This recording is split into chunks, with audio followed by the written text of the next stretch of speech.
Okay, I'm just getting right into this because holy moly, there is only one full art land in the top 10 this week. Swamp from Amonkhet.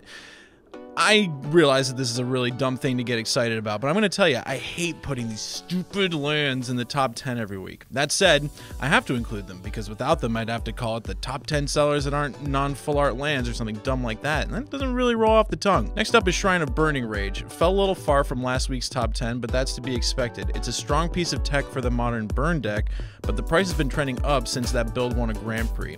As good as Shrine of Burning Rage is, even the best cards don't sell as well when the price starts to spike. Shrine of Burning Rage will continue to trend down in sales. Sheltered Thicket is one of Standard's most reliable cycling lands, seeing play in both Temur Energy and ramp strategies.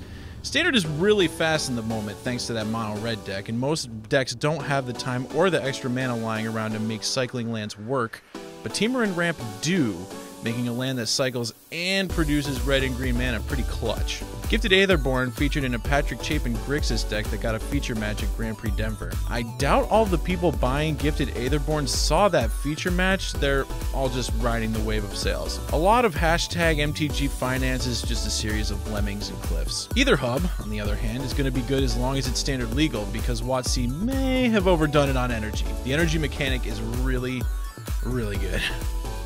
Sky Sovereign Consul Flagship is a beatdown against any non-red deck trying to win with creatures.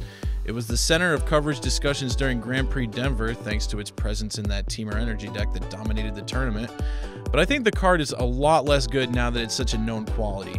Don't get me wrong, it's still great against zombies and black-green, but I'm not scrambling to buy any more copies of this expensive vehicle just to get it abraded. Longtusk Cub is the best grizzly bear we've seen in a while. So much of the removal in Standard is damage-based, meaning Longtusk Cub is a 6/6, almost unbeatable. And it only costs 2 mana. Longtusk Cub is great. It's also great as a Braid. I was skeptical that a Braid was going to be better than Harness Lightning, since Harness Lightning has such a high ceiling on the potential damage it can do, but it turns out being able to mess with Godpharaoh's Gift and other such game-breaking artifacts is a huge deal. I also did not expect Sookie Lee Ride to crack the top 10 ever again, but since the Felidar Guardian ban, the price tag on her has plummeted. Sookie Lee Ride's made an easy crack into Modern, and I have faith that it's going to prove to be a strong deck once more people start iterating on the archetype. Cough, cough. Modern Pro Tour, cough. I'm bullish on Sookie Lee Ride given the market doesn't overreact to people buying the card. The #1 selling card of the last week is Glorybringer. It checks off a lot of the boxes of a card that traditionally sells well. It's cheap, it's in a set that was open a lot, therefore making it cheap. It's a rare as opposed to a mythic rare. It's splashy, it's high impact, it's powerful. Casuals love dragons, it sees plenty of tournament play. The list goes on and on.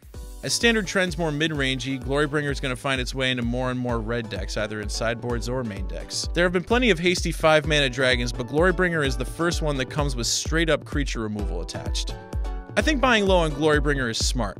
It's a strong card in a bloated Standard and can only get better once Zendikar and Innistrad blocks rotate out. Well, that's it for this week. If you enjoy the videos, subscribe to our YouTube channel. We put out these every week, plus more videos and analysis by the pros you love. Bye!